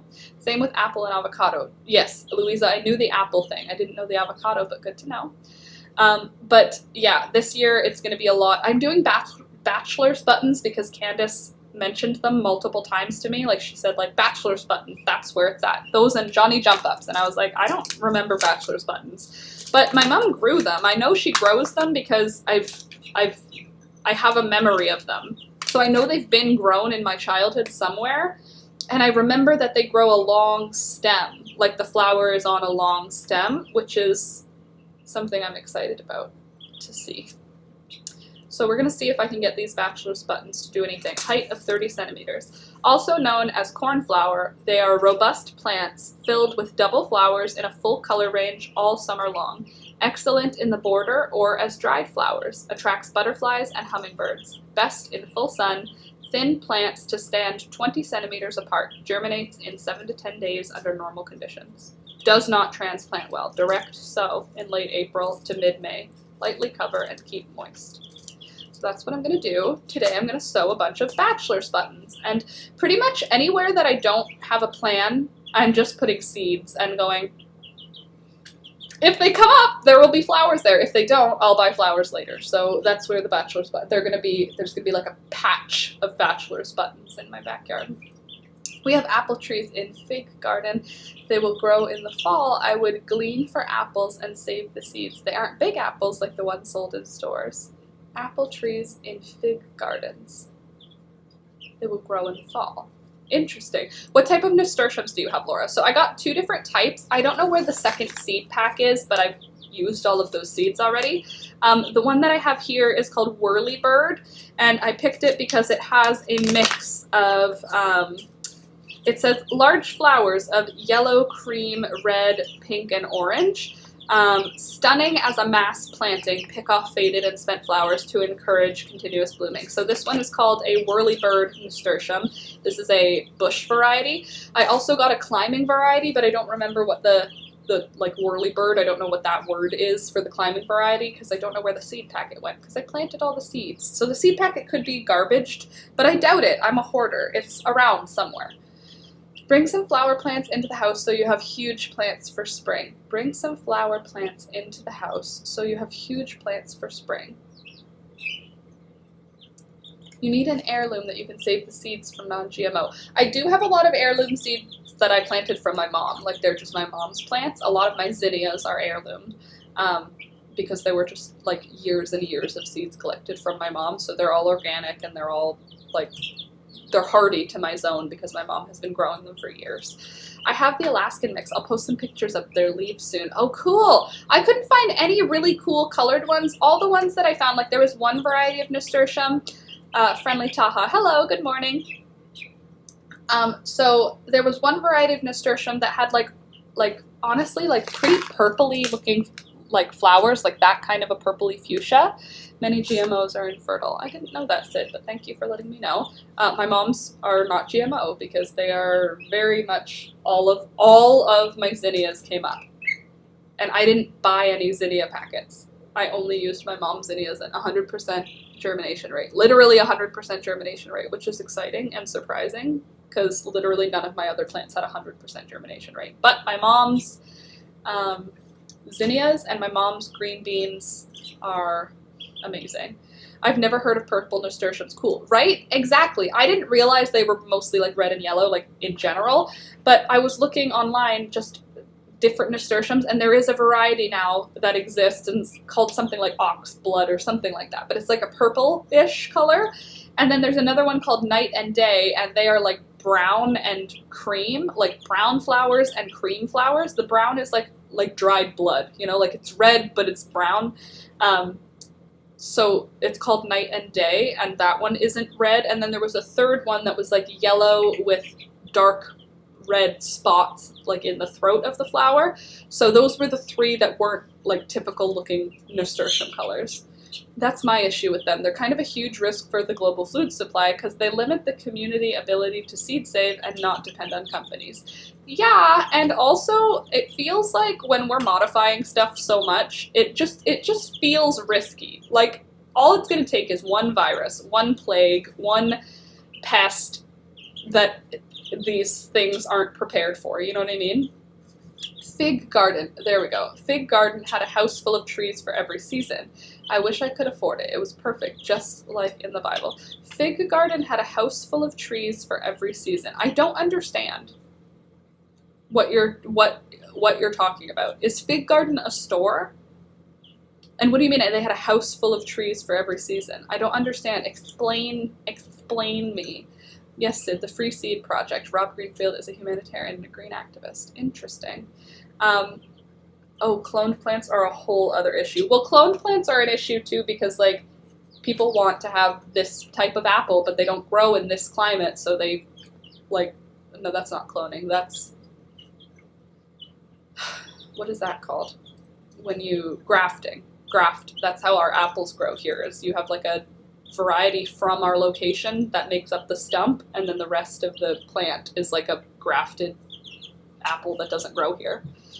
Dig up some of your favorite plants outside and make them indoor plants that will bloom, and you can repot outside. Your house will smell great and you will have flowers almost all winter. I'll try it, Dawn. We'll try it in the fall. Sounds interesting though. That's the big issue with bananas. They're all clones, so viruses or pests are a huge threat. Yeah, stress. And strawberries probably too. Rob Greenfield and Live Like Allie have teamed up so they created something so people don't have to rely on the industry to buy seeds. Interesting. Oh, I don't have an issue with that so much. Grafting is cool. Well, I don't know if it's a problem. I feel like it keeps our plants strong, right? The trees are not dying. I do like the idea that you can have like 4 different types of apple in one tree. That's cool. But I don't know. It's not the same thing as that sort of vibe. I feel like grafting's been done for a really long time, but so is genetic modification. Like calling it GMO is like a big variety of things, right? Like my mom makes GMO hostas because she collects seeds from hostas that have been sat next to each other that she likes, and then the seeds for those hostas will make a new type of hosta that doesn't exist, and then she'll only keep the plants that look, you know what I mean? Like that's genetic modification. It's just on a small scale. There's GMO and there's botany. Okay, so my mom's a botanist then. Oh my god, I can't type. At least I understand what you mean. Fig Garden is an elite area and a county area. Most of the people have huge homes and have fruit trees that grow in the open. It's called Fig Tree because there are fig plants everywhere. There's a place called Fig Tree? That's lovely. I want to live somewhere that has a beautiful sounding name. Hi, I know you're probably ending the stream soon. Hi, Mary Grace, but I wanted to pop in and see how everyone's doing. Well, I was a little bit late today, so maybe we'll stick around a little longer, but it's nice to see you, Mary Grace. I'm doing well. I'm just really tired. Fig plants out in the open. The birds usually feed off the plants. My parents have like a couple hundred fig trees, and they live at my house in the wintertime because we don't live in a climate where figs are allowed to survive in the winter. Maybe they won't have to live at my house this year, though. My parents got like an actual big greenhouse this year. GMO is more lab-modded plants, like corn that is more drought-resistant, fruits that keep longer. Okay, so my mom's doing botany. She's just mixing plants that she likes to make better plants that she likes more. I have like zero interest in like breeding plants right now. More, I just want to have a lot of flowers. I also really, really, really, really, really want to have so much chamomile that I don't even harvest all of it. I want to have, like last year, I only got a little bit of reseeding happening. I had one chamomile plant that reseeded in the farmer's field right where it touches our backyard, and I had one chamomile reseed in my vegetable garden. It got chewed up when Alex rototilled though. So I didn't have, like my mom's chamomile patch is like, it's like a 4-foot by 8-foot garden bed got reseeded on its own just because she didn't harvest all of the flowers. I harvested most of the flowers, like obviously not all of them, but I didn't get a big reseed. This year my plan is to have so much chamomile that I harvest everything I need for all tea for all winter. And then also there's tons and tons of reseeding. I just want so much chamomile to be growing around me all the time. Even if I don't harvest it. I just love that it's tiny little wispy daisy plants. So cute. I made more dandelion honey last night, but I think I messed up somewhere. Oh no, what happened, Mary Grace? What's wrong with it? Yeah, didn't banana die out completely? Oh, excuse me. In the 70s? Oh, excuse me. Melanie, in the 70s, banana died out? I don't know, I wasn't here yet. Everyone liked the video. Only 3 likes? There's only 3? I see 22 likes, Dawn. But also, everyone liked the video. Botany can produce plants, Sid says, with viable seeds. Most GMO lab-modded plants result in infertile seeds because they are crossing plants that can't naturally crossbreed at all. Oh, like tomatoes and corn to make corn that is acidic to bugs or something, like science. It tastes too sweet? Does that even make sense? Yes, it does make sense. I don't think you had enough dandelion. Or you boiled it down too much. Do you make chamomile tea? Yes, I do, Dawn. For me, it seems to be like more seasonally interesting though. They sell pink bananas on Baker Creek. Oh, cool. It's not warm enough for bananas here. Like, bananas would be banana trees are like an outside flower pot in the summer, and then they die. It only tastes, I did only taste it when it was warm. I need to stick the jars in the fridge and see if anything changes. Good idea. You should do that. Double check before you try and make any modifications. Have a great rest of your day, and everyone. Oh, you too, Dina. Have a good rest of your day. Sid, the previous variety of banana did die out due to some blight or something. There's vids about it on YouTube. Maybe I'll check that out. That sounds interesting. A good thing to put on while I'm cleaning or something. Oh, I'm so tired.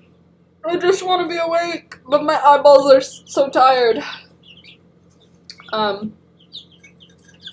Yeah, I don't know. I think that this year it's going to be chamomile bonanza in my backyard, though. Yes, I like chamomile tea. Not all the time. Like, I don't drink it every single night, but often in the winter I'll have chamomile at night. Often when I can't sleep, I'll make a chamomile tea. Big mood, Laura, right? I know. But I want there to be so much chamomile that if anyone comes over, I can say, let's get a little basket of chamomile for you to bring home. You know what I mean? Like, I want chamomile to be one of the things that is just here a lot.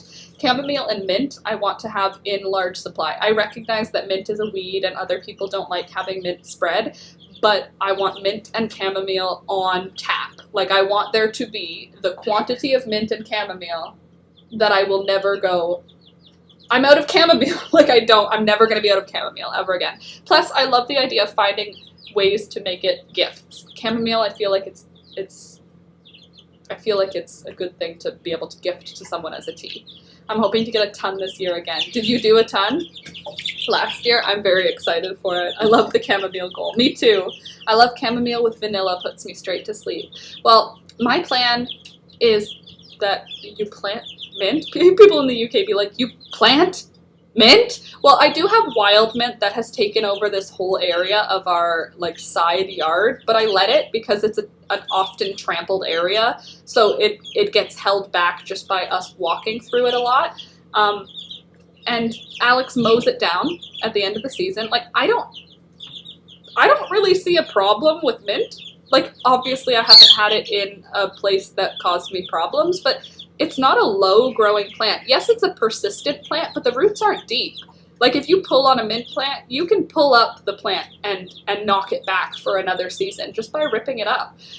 They're like runners. They don't grow like deep roots. They grow like shallow, and they travel quickly, but they aren't stuck in the ground, and they're not, like, I don't know. I don't think it's as big of an issue here. But I'm also planting varieties of mint. Like, our wild mint, yeah, maybe it's a problem. And also, I'm sure mint is problematic when you're growing it in hard clay soil, but the soils I'm growing it in are, like, the nice parts of my yard, so it's easy to remove.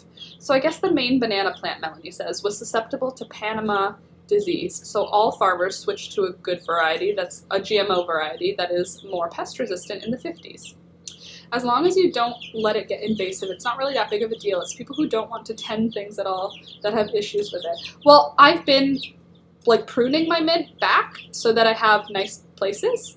I'm in the UK and I plant mint. I mean, I guess in some places in the world, mint is overgrowing and a problem, but I grew multiple flavors of mint. So I have peppermint, I have spearmint, I have mojito mint, I have chocolate mint, and I have creeping mint. All different varieties, and I have wild, like, mint. I don't know what it is, just wild. It barely even tastes like mint. It smells minty, and I use it for mint tea, but it's not mint. It's not, like, really minty. It's like wild mint. Just like how wild chamomile still smells like chamomile and tastes like chamomile, but it's not quite chamomile, you know? So I grow wild mint in my garden so that I can show when people are around. Like when people are in my backyard, which has happened a few times in the last month, I can point at the different mint and go like, this is what naturally grows here. These ones are my varieties. So like you can tell the curated varieties are much smaller and bunchier, have way more leaves. The wild variety is honestly, it's more like this. It's like a stick of mint, but it does grow they do travel. Creeping mint is so cute. I agree, Sid. I can't wait for it to start taking off. Mine hasn't done anything to tell me that it's not dead. It's green, but it hasn't. I'm guessing the roots are establishing because I haven't seen any leaf growth at all. But it's like a moss. It just covers the surface of the ground, and the leaves are so tiny, but if you rub the ground, it's minty. It's still mint, so I'm very excited about the creeping mint, Sid. If I can get it to spread, I will use it in my garden beds as an edge, because it's very cute, like, and it's flat, like a ground cover. It's pretty. Oh my goodness, one of the cats just crawled under the blankets with me. Oh, you're lucky, Mary Grace.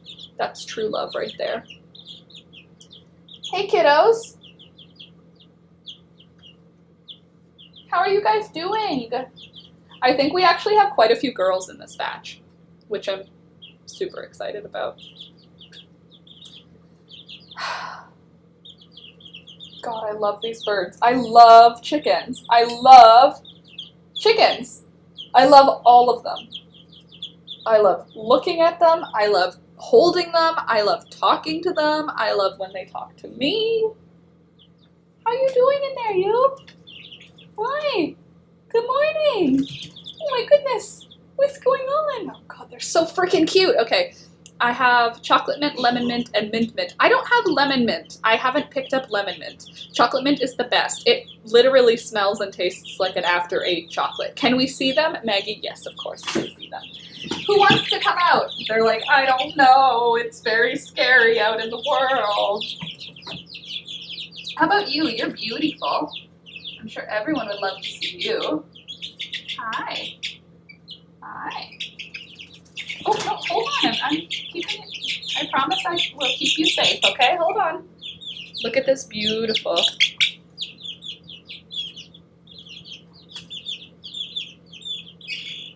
How pretty is this bird? Hi. Hello. Look at the little... You got a cute little red chest. You're so cute.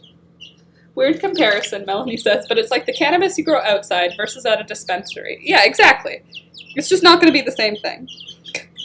Hi. You're going to be so cute. Oh, she's got some red on her chin, on her chest. Look at that color. Hi. Hi. Cheep, cheep. Burp. So there's one. Who's coming out next? I think Pingu. Come here, Pingu. This is our little lady. We're going to keep this one. Hi. Hi. Look at this. Look at this little bird. So cute. I'm obsessed with her. Excuse you. What do you think you're doing? Oh, you can't fly yet. You don't know how to fly. You know how better. You know. Okay, who wants to see a silky that's not a silky? You're supposed to be a silky. You have an extra toe, but your feathers are not silky, so I don't know what happened. This is supposed to be a silky chicken. It has 5 toes, which means that it does have one silky parent, which was the mom because it came out of a silky egg. But I'm guessing now that the rooster to this chicken was not a silky. Maybe it was a little bit of a mix-up, but these feathers are not silky. They are regular feathers. But this baby did come out of a silky egg. Hold on, hold on. That seems a little aggressive. I think you're okay. Hold on. You're all right. But here's my point. Oh, gosh. Not silky. Oh, gosh, you guys. You don't know how to fly. Don't jump out. Come back here. Okay, now let me show you what a silky actually looks like. Who has silky feathers. So this is what a silky should look like. See how her feathers, they don't have the spine that like regular feathers have, like they have that spine down the middle. These ones don't, they're just like loose bits. But these two chickens both came out of the same looking egg. So you can see hers look all tattered. She's going to be all floofy. So upset, right? Yeah. It's okay. It's okay. I've literally never hurt you, so you have no reason to feel like I would. I've never caused you any distress. So upset, right? Genetics happened. So this one is very pretty too.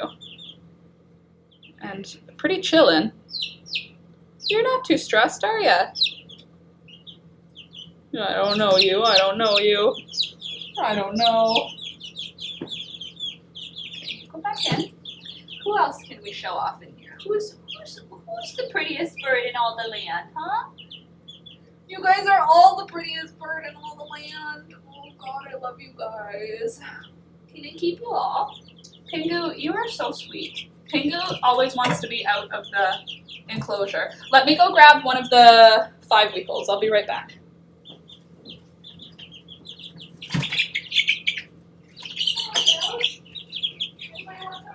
Hello.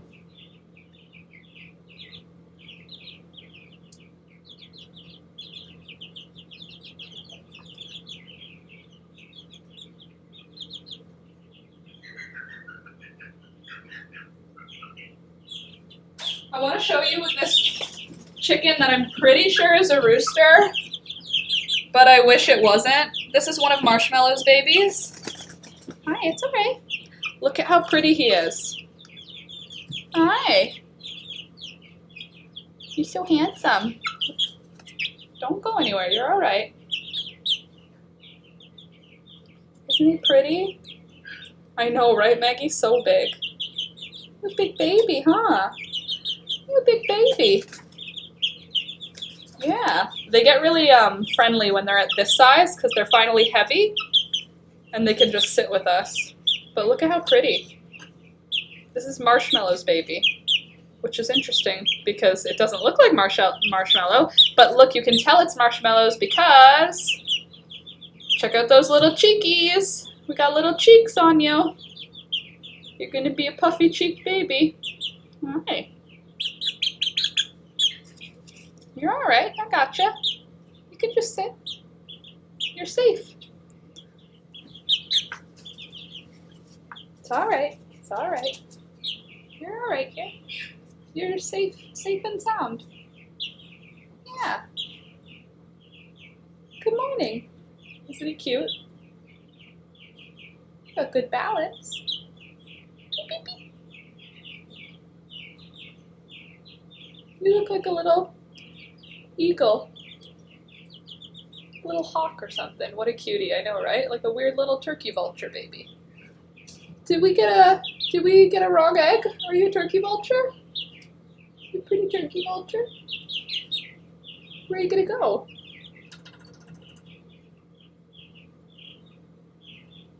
Anyway, there's a chicken. Let me take you back. You want to be with your sisters and your brothers. Hey, what the heck do you think you're doing? I left it open for 1 second. What are you, all escape artists causing trouble? Oh my goodness, oh my goodness. Get back here, you.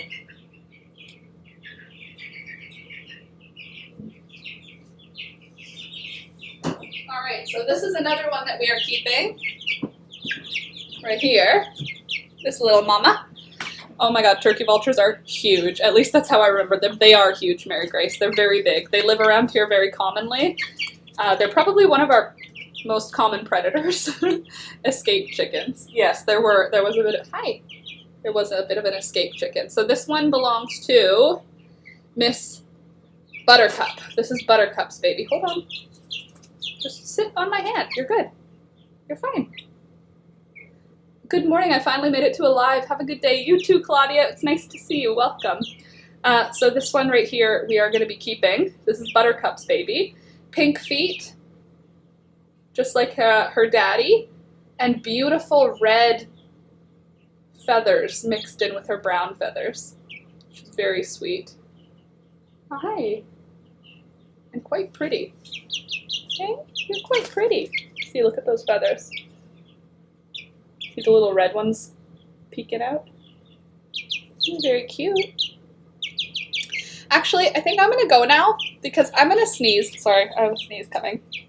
Because I have to go feed, I have to go feed the grown-ups and the teenagers. You just hold on there. Just sit, hold on, just climb up. Anyway, I gotta go because I gotta go feed my chickens. Look, we're like kind of the same color, our hair. I have to go feed my chickens and be a farmer and do farm-related things. Can coffee be sent to Canada from the US? I'm not sure about rules about that. I don't know. I don't know the rules about that. I feel like food products are okay. I feel like it's seeds are not okay. Seeds and plants. You can't send plants without lots of paperwork. Where are you going? Beep, beep. Have a lovely day, everyone. Drink water and take care of yourself. Agreed. Be lovely to the people that you interact with. If you interact with anyone, if you poop, I'll be so irritated. Ow. Anywho, I love you, friends. Thank you for hanging out with me this morning. I hope you had a good time. I'm going to go now and start my day. I wanted to send Oakland coffee. Oh, God. Alex would die for coffee. Coffee is his, like, religion. Coffee and physical exercise. Can you post your mom's farm mailing address in Patreon Discord so I can also... Yes! Oh, my God. For fabric, I will send all the addresses. Yes, totally. I'll post it in Patreon today. Thank you so much, you guys. You guys are so sweet. Kyla, I will Google it. I will let you know what I find. But yes, I will definitely post. Thank you guys for coming. Awesome. It's the best. Cool. Well, then I'll happily try it. Thank you for coming, though, today. I love you guys. Stay safe. Wash your hands. You know, get vaccinated and whatever. You should really keep a genealogy on the chicks. I do. Oh.